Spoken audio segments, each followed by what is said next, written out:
that's red. She's got the spices, smile so bright. Cooking with Judith right by my side. By my side. Chop, chop, sizzle, frying pan heat. From pancakes to a fancy feast. Cooking with Judith, fun to say the least. The least. Hello and welcome to my kitchen. I'm Judith. And I know octopus isn't everybody's cup of tea, but I do enjoy octopus. If cooked correctly, it is very tasty. So today I'm going to do a recipe called Spanish octopus. And this just means it's braised with Spanish ingredients, like white wine, olive oil, smoked paprika, Spanish onion, bay leaves, and garlic amongst. Make sure you actually get an octopus. A little bit of salt. So one thing you do with an octopus is you can't just grill it as is. You have to cook it first before you move on to any other process for it, because otherwise it's extremely tough. Now most people just dip it in boiling water or simmer it in a pot with a little white wine maybe. Today we're going to put all of our vegetables and spices and wine into the pot with the octopus and braise it. Once that's done, we'll continue from there. We'll make a lovely sauce and have a great dinner. So first things first, we need to prepare our octopus a little bit.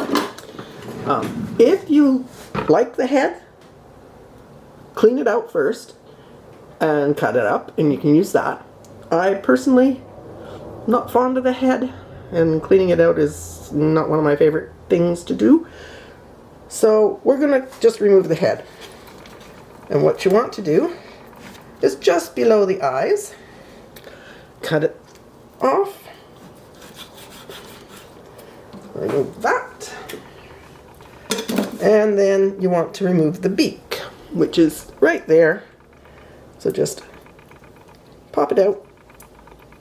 And you might want a little sharp knife just to help.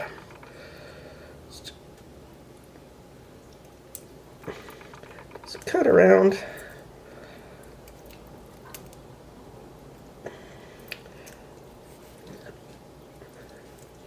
Now, octopus is very full of collagen, so it's a very good item to eat if you are trying to upgrade your collagen. And there is the beak. It's a rather nasty looking thing, but it is, after all, a beak. So you can just remove that too, because that's the beak muscles and they're rather tough. But there we have our octopus ready to braise. Okay, heat a medium-sized pot on low medium. Add about a tablespoon of olive oil. Then we have one large Spanish onion. And if you're wondering, that's the same as a yellow onion. Just coarsely chopped. Add that in.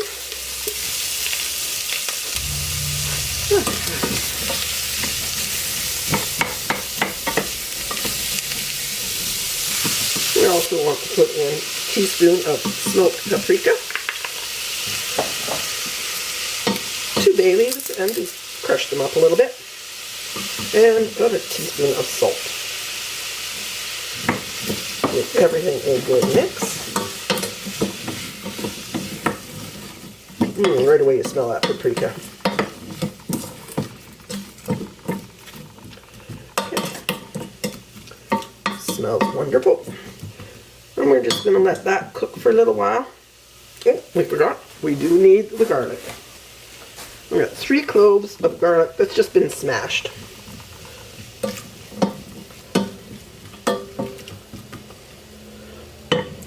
Now this is enough to make the sauce for a 1 pound octopus or 1 pound piece of octopus.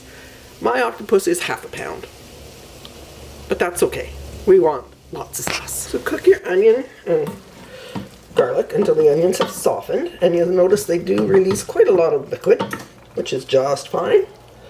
So now we're going to add 1/3 of a cup of white wine. And make sure it is a good wine, not that cooking wine stuff. That's not wine, that's horrid. Now, oops, we're going to bring that up to a simmer, which shouldn't take very long. There it goes. That wasn't even a full minute. And then we're going to slide our octopus in.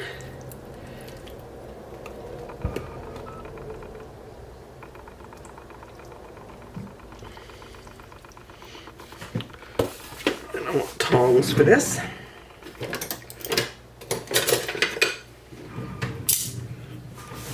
We're just going to get it coated in all the liquid and everything.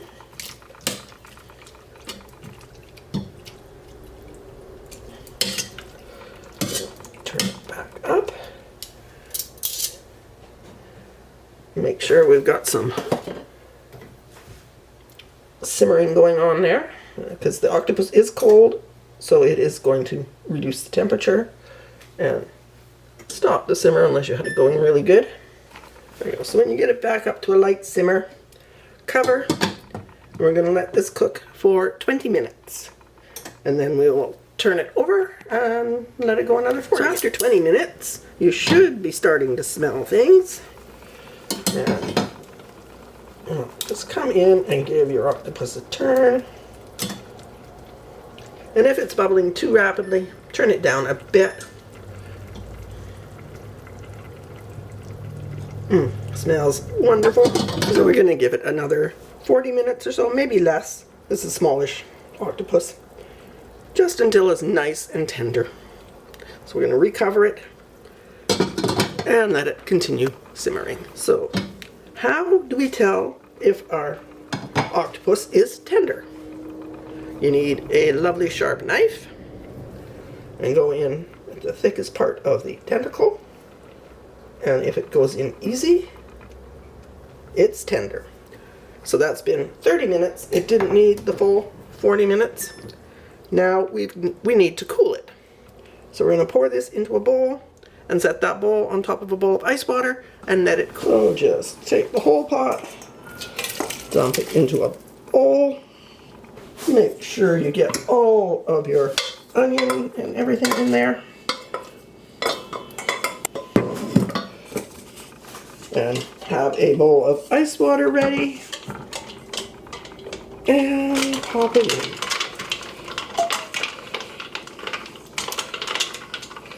You may need to add more ice in a little while, but you want this to come down to completely cool. And then we're going to cover it and put it in the fridge. And you want to refrigerate it for at least 2 hours, preferably overnight, until completely cold. So it's still warmish, but room temperature. So let's get it into the fridge. Out of the way. That was only half an hour.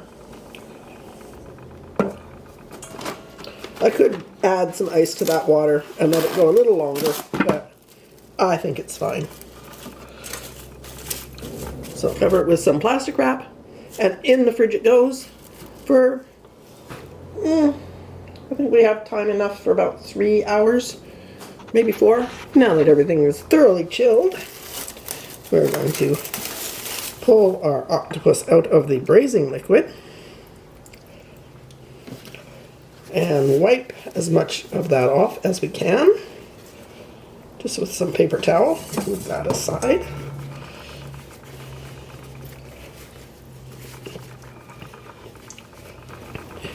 And if you've got a large piece of octopus and it has lots of skin on it, you can remove the skin at the same time. This is a good way to remove the skin.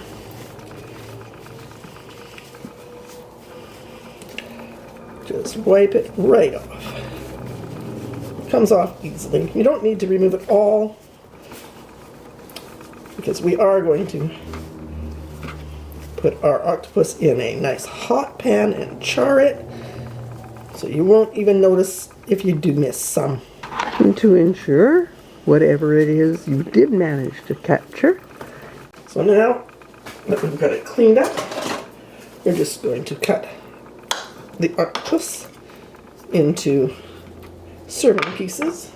That Is not going to crawl out of your pan and cause havoc. we got a piece of skin that you see and you don't want. Just give it a little scrape with the knife, it'll come off. But like I say, you don't have to worry too much about getting it all off. And just cut it into pieces for serving.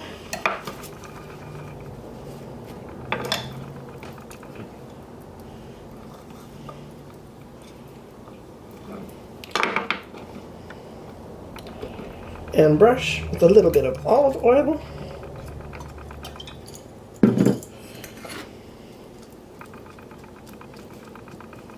Or just, rub it in. However you prefer to do it. Depends on whether you want to keep your fingers really clean or if you mind getting them messy.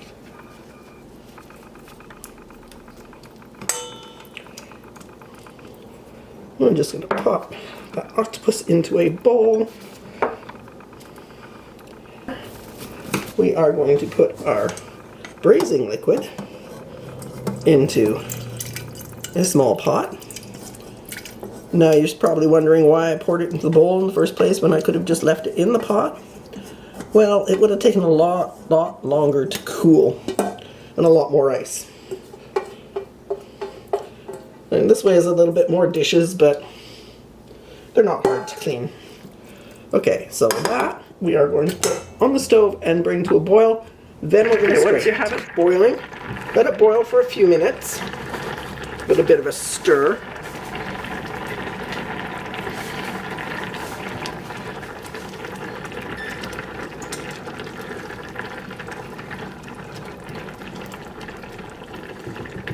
You don't really need to give it a lot of time for this step.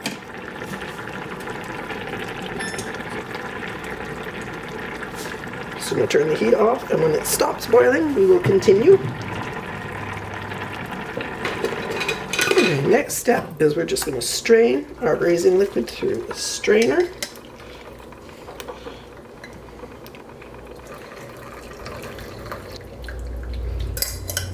We don't need it all.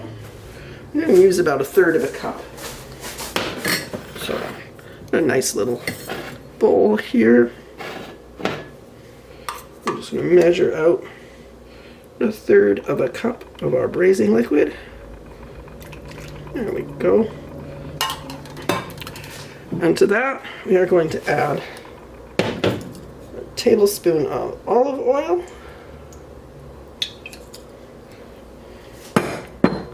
And a tablespoon of lemon juice, fresh preferably, but if you don't have fresh, go ahead and use the bottled kind.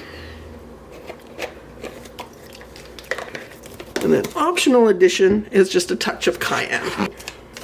Since I'm not super chuffed about hot stuff, just a little bit.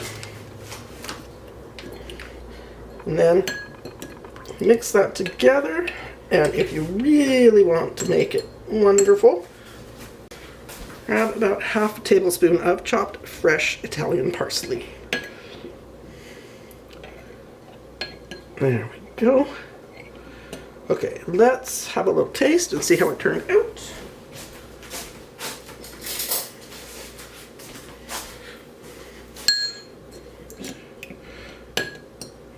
Oil floating on the top, we don't want that.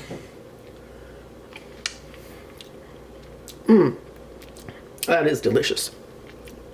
I was thinking it should get some salt, but the parsley kind of removes the necessity for salt. I think what I do want to do is maybe another 1/2 tablespoon of lemon juice.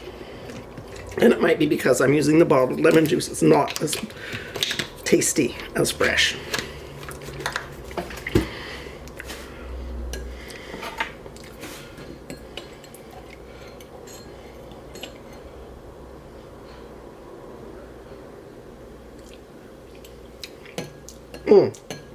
Yeah, that's lovely.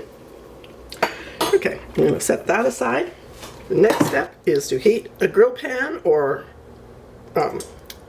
cast iron pan or whatever pan you prefer on a high heat, or I'm actually using medium. My stove is really, really hot. Wait till it heats up, and you don't want oil in it. As this is an iron pan, it does have a coating of oil on it already, so it's pretty much a non-stick. And we want to get it really hot, then we're going to char our octopus pieces. Okay, the pan is smoking hot, so let's add our tentacles.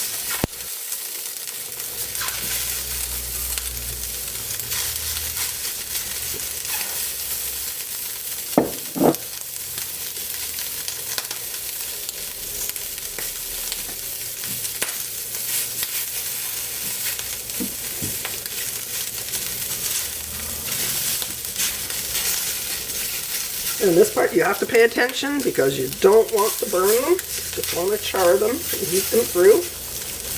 Now if you have a really thick tentacle that you can slice, char it first before slicing.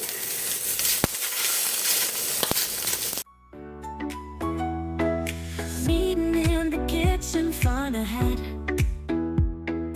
Judith with her apron, wine that's red. She's got the spices, smiles.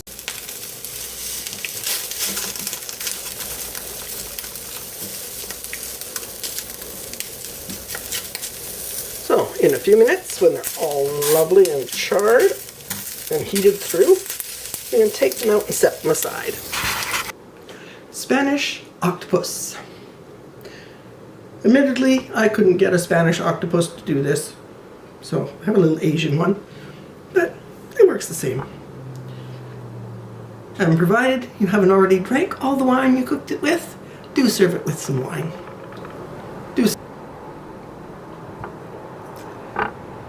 Okay, now if you want, you can also grill the lemon. I do not, but let's give it a little squirt. Actually, let's give it a taste before we give it a squirt.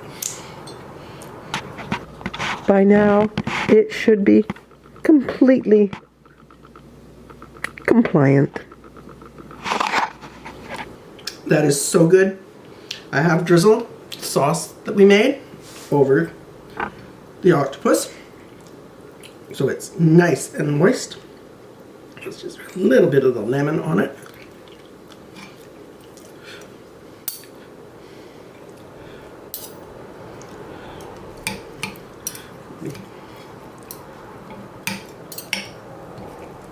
As you can see, it's nice and tender.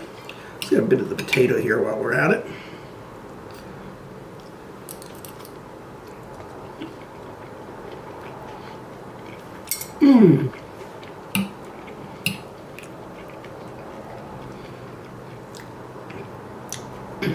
Definitely see why it's served with potatoes. That goes so well together. Now I did choose to serve mine with some fresh tomatoes and cucumbers. Whatever side you choose is up to you. But I think a nice fresh salad would work wonderfully. Let's cut this piece down and get a bit of that potato. Thank you so much for joining me today. I hope you enjoyed the video. I hope you liked the recipe. Please give it a try. If you can find octopus, I generally get mine at an Asian market in the freezer department. Sometimes the fancy market up the road has some, but again, it will be frozen. I don't understand. Well, obviously it's not going to keep very long if it's not frozen, so yes, I do understand why it's frozen. But I don't understand why octopus is so hard to find. Please give it the thumbs up. Subscribe. Hit the bell icon so you know when I put up a new video. I do put one up every week. I thank you all so much for watching.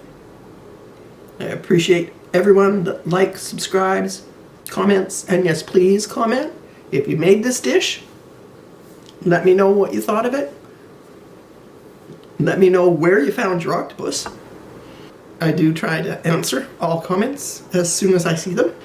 And I'll be back again real soon with another video. Thank you again for watching.